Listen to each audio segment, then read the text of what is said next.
Hello viewers, good morning. You know myself, I am K. Bhaskar, working as Assistant Professor in Department of Chemistry at SRR Government Arts and Science College, Karimnagar. In this video, I am going to give a presentation on the topic metal carbonyls. Right? If you look at the learning outcomes, by the end of the session, we are going to cover all these things. By the end of the session, we will know about the definition of metal carbonyls, general preparation methods of metal carbonyls. At the same time, we will come to know what is the nature of bonding between the metal and carbonyl in metal carbonyls, the structural features of nickel tetracarbonyl, preparation methods of nickel tetracarbonyl, and finally the properties of nickel tetracarbonyl. These are the learning outcomes, right? What is metal carbonyl? Metal carbonyl is a compound which is formed by the combination of CO ligand with the transitional metal. These are called metal carbonyls. If you look at the structure, here the carbonyl CO ligand donated the electron pair to the metal and formed the coordinate covalent bond with the metal. Such type of compound formed by the combination of CO ligand with the transitional metals are called as metal carbonyls. In these metal carbonyls, the CO ligand is a neutral ligand. It has zero oxidation state. It has no charge. It is a neutral ligand, right? And here the CO ligand is a electron pair donor and metal is a electron pair acceptor, right?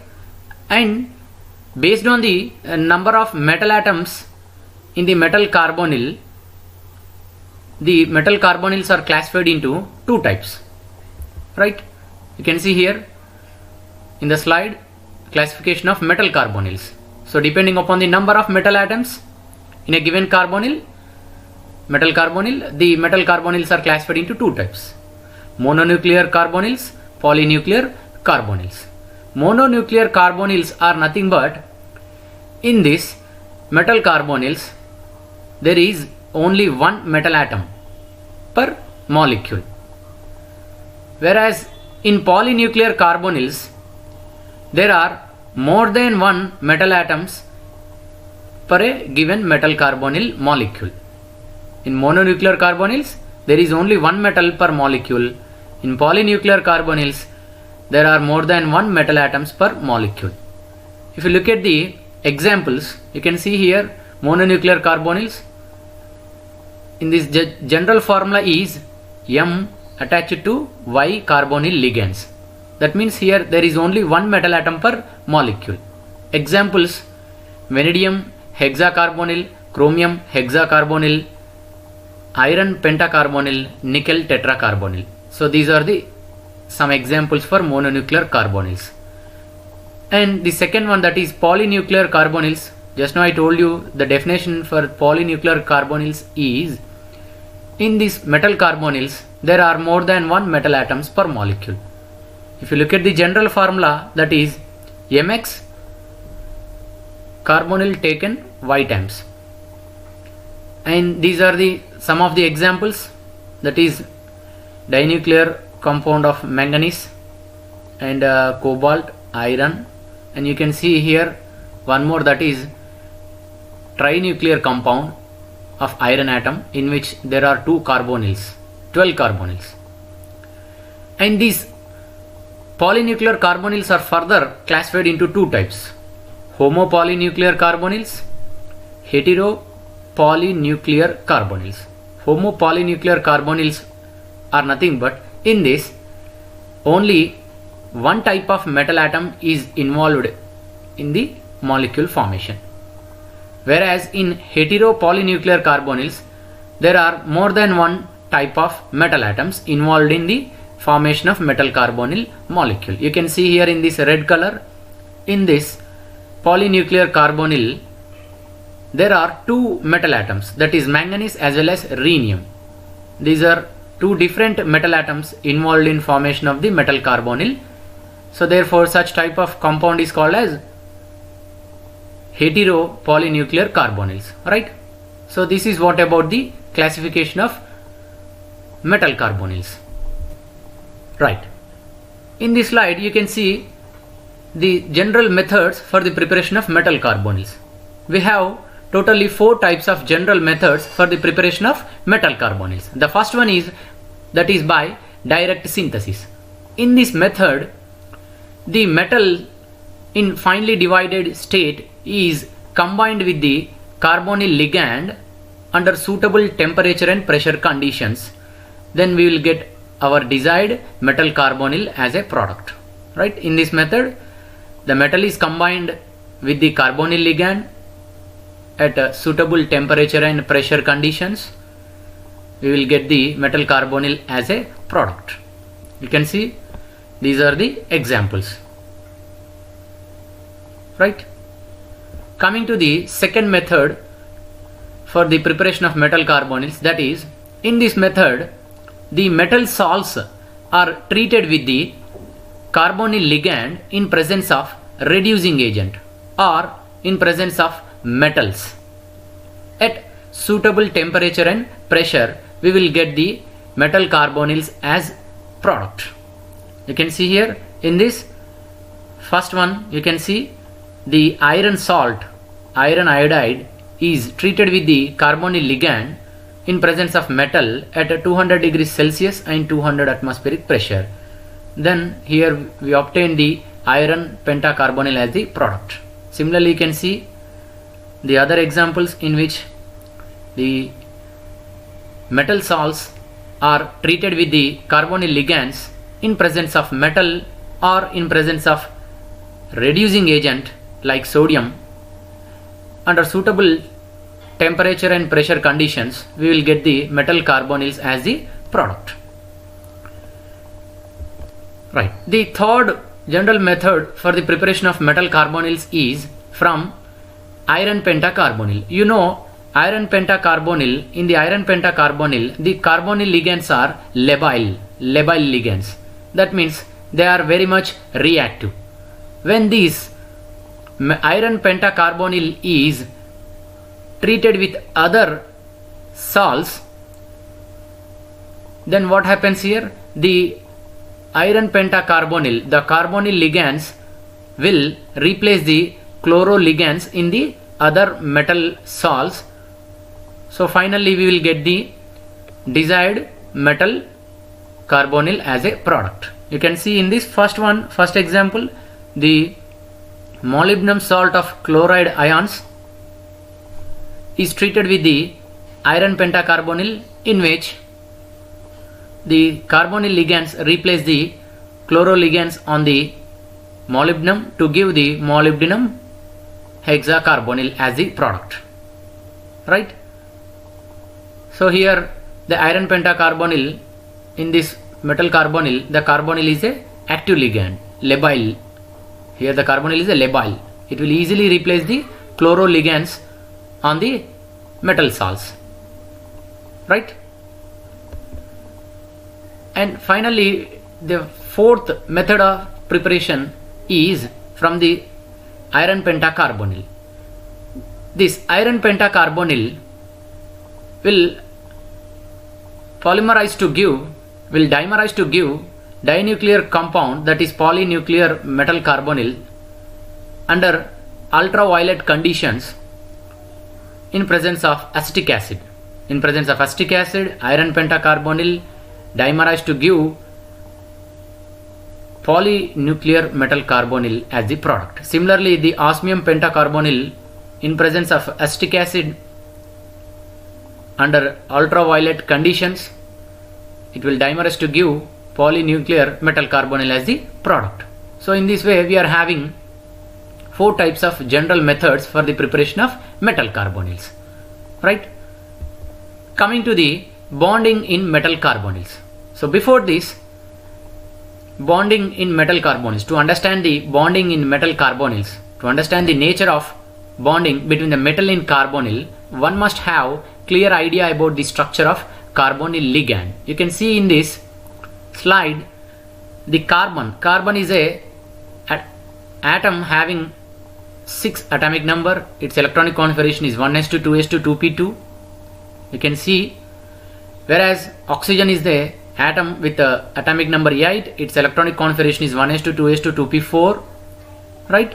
In this, the carbon will undergo sp hybridization by utilizing 2s orbital and 2px orbital. Right? Same time, oxygen atom will also involve in sp hybridization by utilizing 2s orbital and 2px orbital. Right?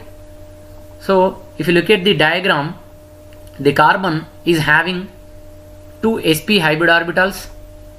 One is fully filled, another one is having one unpaired electron. On oxygen atom also we are having 2 sp hybrid orbitals. One sp orbital on oxygen is fully filled, other sp orbital with unpaired electron. These 2 sp hybrid orbitals on carbon and on oxygen having one electron will overlap to form sigma bond. Right?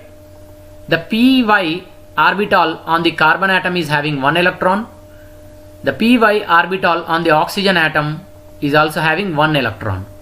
These 2 py orbitals will involve in sideway overlap to form pi bond, which you can see in the pink color.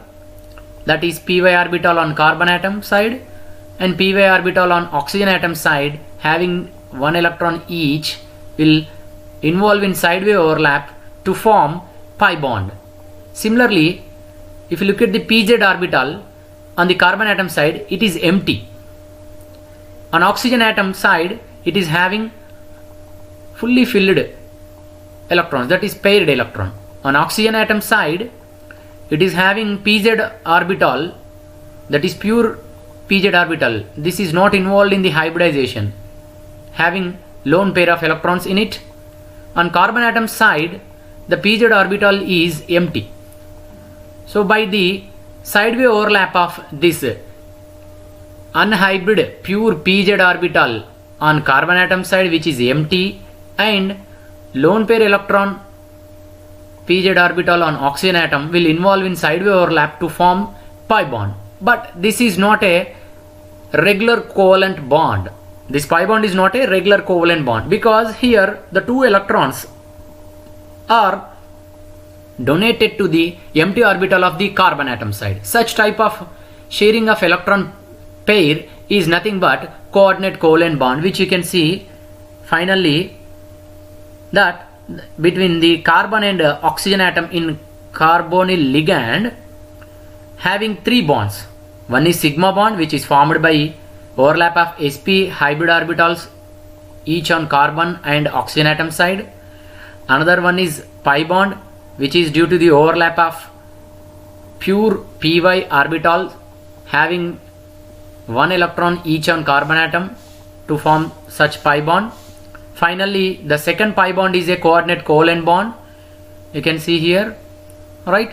And in this carbonyl ligand, both the carbon as well as oxygen atom are having lone pairs on them, right? This carbonyl ligand is having lone pair on carbon atom side as well as oxygen atom side. But our metal carbonyls are obtained by the combination of carbonyl ligand with the metal due to the donation of electron pair from the carbon atom side. Such compound obtained by the combination of carbonyl ligand with the transitional metals due to the donation of electron pair from the carbon atom of the carbonyl ligand are called as metal carbonyls, right? Right.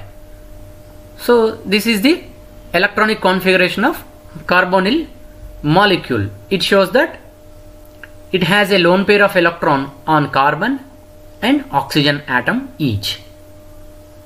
The carbon atom can donate its electron pair to the transitional metal and form the coordinate covalent bond between the carbonyl ligand from the carbon atom side to the metal. Such type of compound formed by the combination of CO ligand with the transitional metals are known as metal carbonyls, right? Since the electrons forming the bond between the carbonyl and metal are supplied solely by the carbonyl molecule, the metal atom in the metal carbonyls is said to be in zero oxidation state, right? Here the carbonyl in the metal carbonyls is in zero oxidation state, that is, it is a neutral ligand. Therefore, in metal carbonyls, the carbonyl act as a neutral ligand, right? Right. Now, let us discuss the nature of bond between the metal and ligand. Here, you can see the fully filled sp hybrid orbital on the carbon atom of the carbonyl molecule will involve in overlap with the empty hybrid orbitals on the metal atom side. Here I have taken nickel as an example, right? So here the empty hybrid orbitals on metal atom side and the fully filled sp hybrid orbital on the carbon atom of the carbonyl ligand will overlap to form sigma bond, right? In this formation of sigma bond, if you see, the fully filled electrons are donated to the empty orbital on the metal atom. Therefore, here the carbonyl ligand will act as a electron pair donor and metal will act as a electron pair acceptor. That means our carbonyl ligand is a Lewis base because it is electron pair donor. Metal will act as electron pair acceptor, that means it is a Lewis acid. And just now I told you that carbonyl is a neutral ligand. It is in zero oxidation state in metal carbonyls, right? So here what happens, in order to get the stability, here according to the scientist, that is Pauling, he suggested that there is a double bonding takes place with the back donation of d electrons from the metal atom to the carbonyl ligand. Because if you look at the sigma bond formation, here the carbonyl ligand has donated the electron pair to the metal atom side. So thereby what happens? There is a larger negative charge is accumulated on the metal atom side. This is most unlike situation. In such a situation, according to the scientist Pauling, he suggested that in order to get the stability, he suggested that there is a back bonding in these metal carbonyls. That back bonding can be explained based on the second picture in the slide. You see, the metal, on the metal atom we are having fully filled d orbitals, and other side carbonyl ligand we are having empty pi molecular orbitals. This fully filled electrons on the d orbital on the metal atom will involve in the overlap with the empty pi star molecular orbitals on the ligand side. So thereby what happens? There is a pi bond formation, right? The pi bond is formed due to the sideway overlap of fully filled d orbitals on metal atom side, empty orbital, that is pi star molecular orbitals on ligand side. We will get the pi bond. This is a back bond. This is known as back bond, right?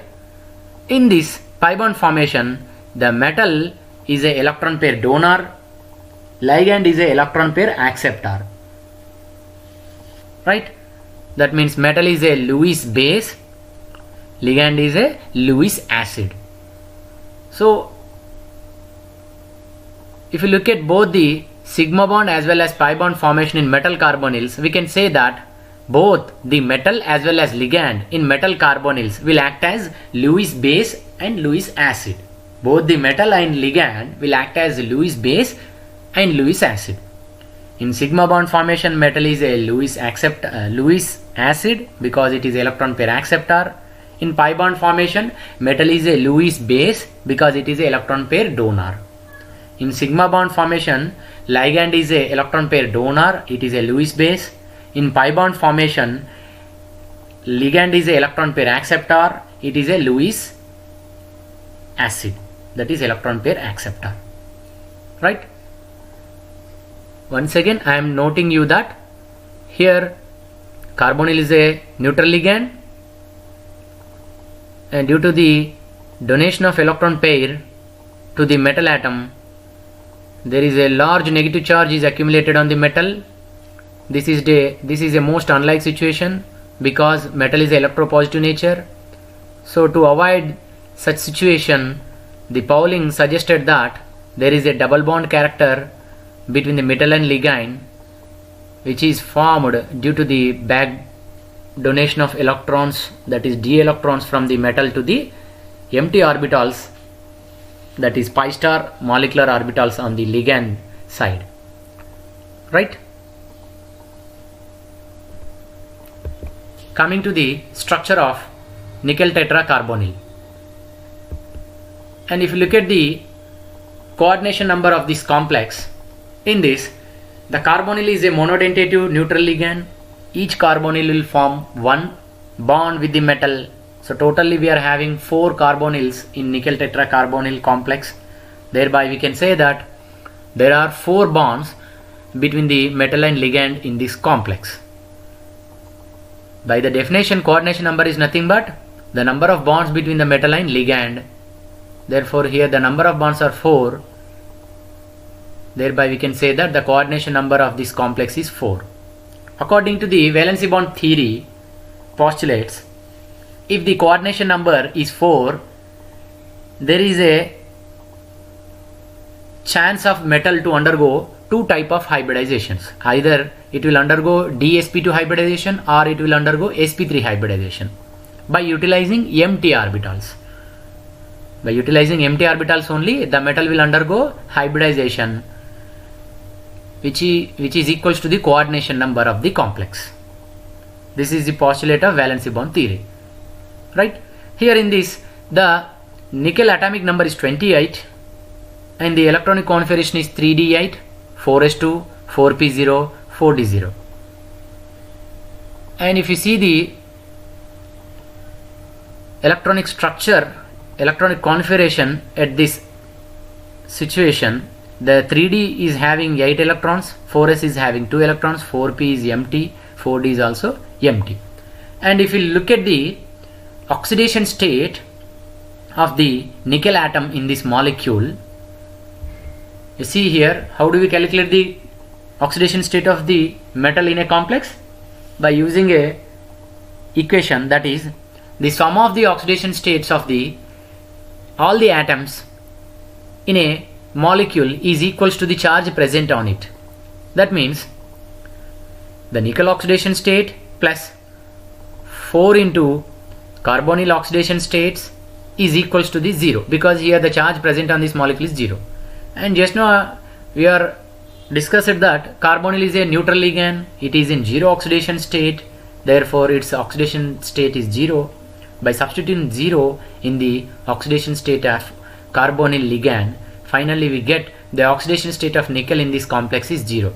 That means the nickel in 0 oxidation state will form the nickel tetracarbonyl complex, right? If we look at the structure of electronic configuration in the nickel tetracarbonyl complex, you see here, in presence of carbonyl, that is a strong field ligand, the electrons are filled against the Hund's rule. What is Hund's rule? Hund's rule says that in a degenerate orbitals, that means the orbitals having same energy, the electrons are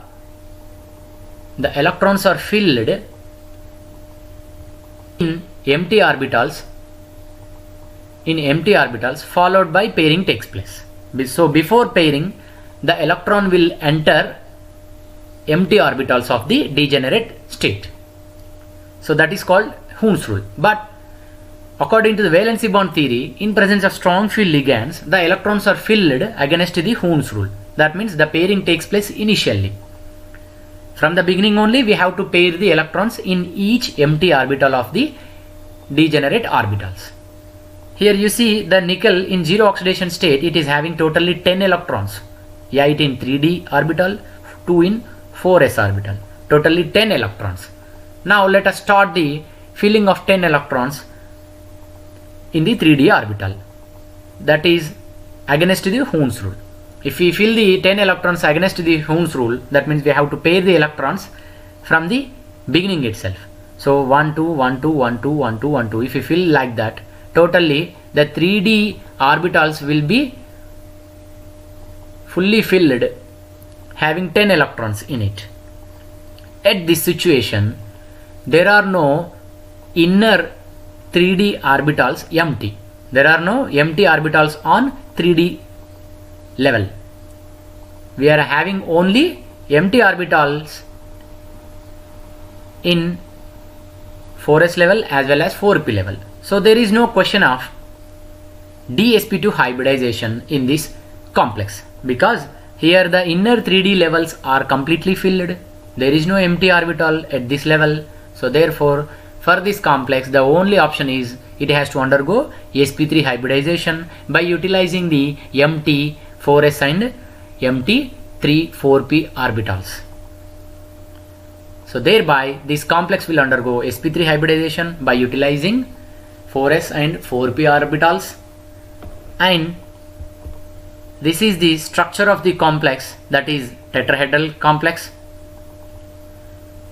And if you look at the electronic configuration of nickel tetracarbonyl complex, here the 4 carbonyl ligands donate the electron pairs to the sp3 hybrid orbitals, which we obtained by the hybridization concept. Right? This is a tetrahedral complex.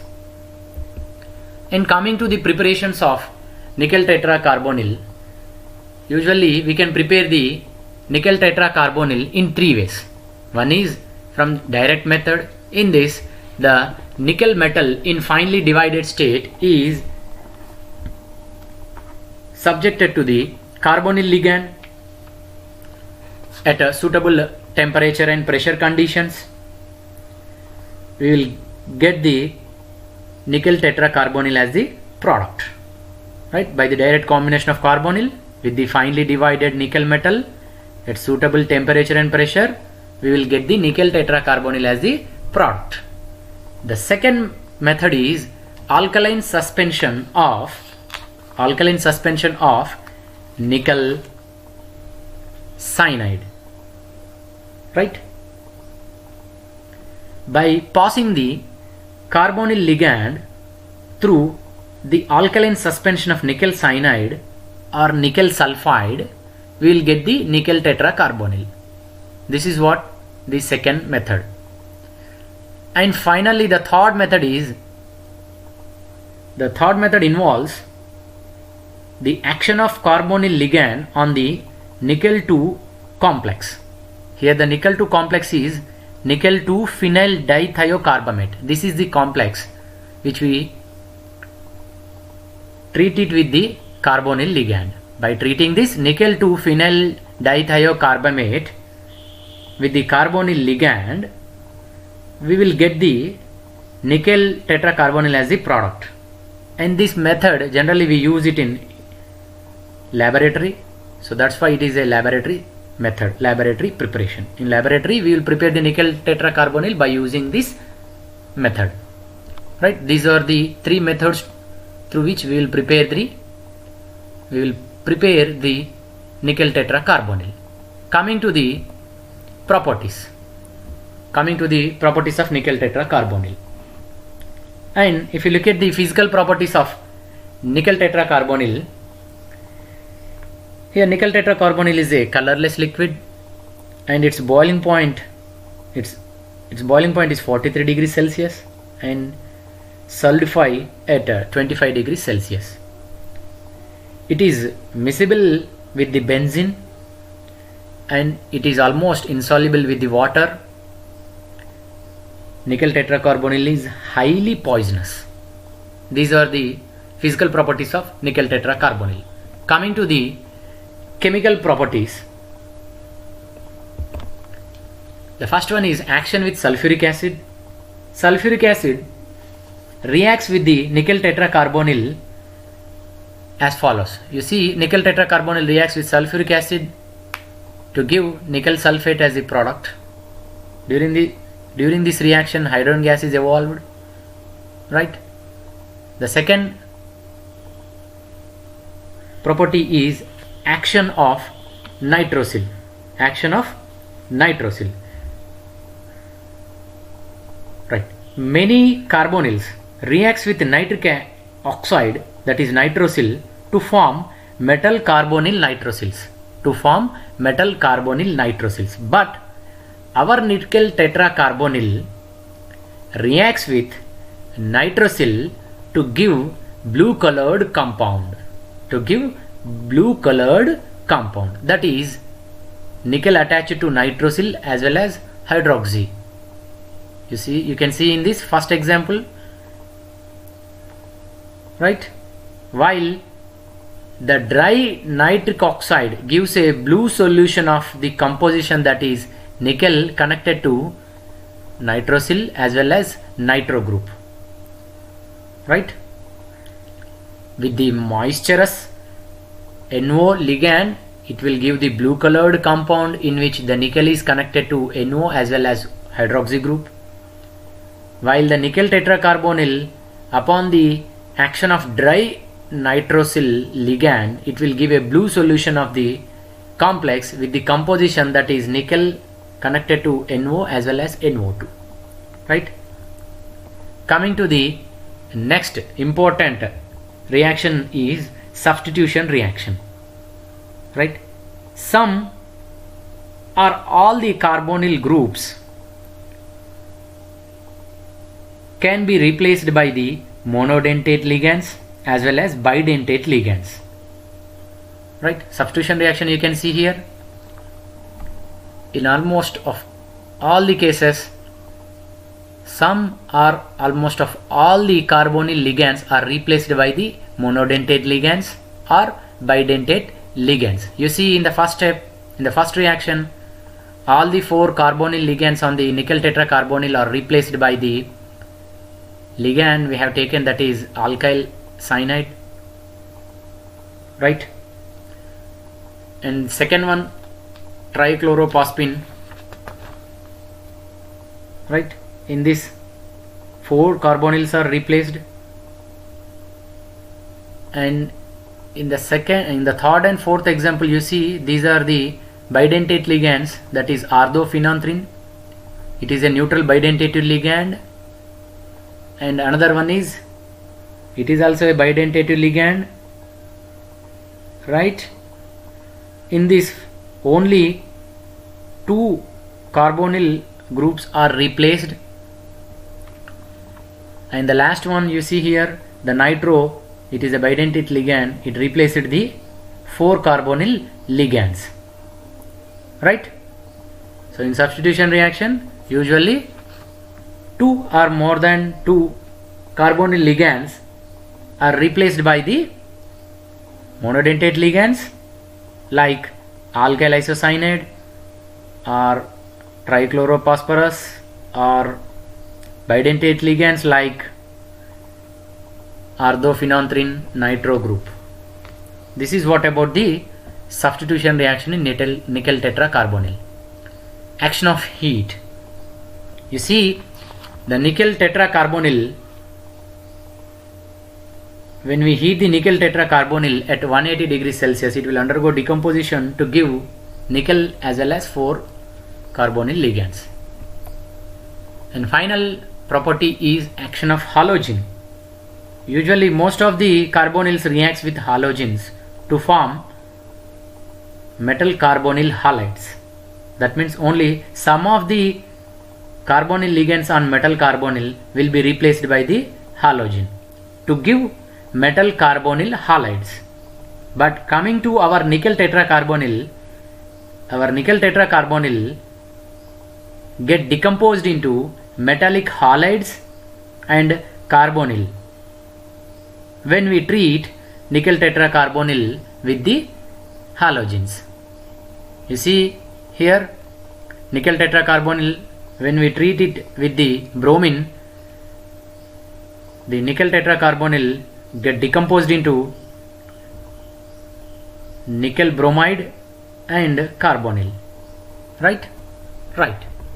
If you try to summarize what we have learned about the metal carbonyls in this present video session, we can recollect that the important points are: the metal carbonyl is a compound formed by the combination of carbonyl ligand with the transitional metal, in which the carbon from the carbonyl ligand will donate the lone pair to form coordinate covalent bond. Here in this, the carbonyl is a neutral ligand, it is in zero oxidation state. And if you look at the bonding in metal carbonyls, the metal and carbonyl involves two types of bonds. One is sigma bond, due to the overlap of fully filled orbital on the carbonyl and empty orbital on the metal atom side, we will get the sigma bond. And since the carbonyl is a neutral ligand, the carbonyl is solely donating the electron pair to the metal. What happens? There is a accumulation of negative charge on the metal atom side. This is a unlike situation because metals are electropositive in nature. So to avoid this situation, the metal will involve in back donation, that is, it will form the pi bond by sideway overlap of fully filled orbitals on metal atom, that is d electrons, with the empty pi star molecular orbitals on carbonyl ligand. Here in these metal carbonyls, both the metal as well as carbonyl will act as a electron pair acceptor as well as electron pair donor. Both the metal and ligand are Lewis base as well as Lewis acid. Right? And we have covered the structure of nickel tetracarbonyl. It is a tetrahedral structure. And we have covered the preparation methods of nickel tetracarbonyl. Right? We have covered the properties of nickel tetracarbonyl in this video presentation. Right? And I think right now you are feeling very comfort with the topic which we have gone through the video presentation, that is about metal carbonyls. Right? If you have any doubts, please post your questions in the comment section and your questions will be answered. Right? Your doubts will be clarified there in the comment section. So please post your doubts or questions in the comment section. Finally, thank you for going through the video presentation. Here is a proverb for you: nurture the nature for the future. Thank you.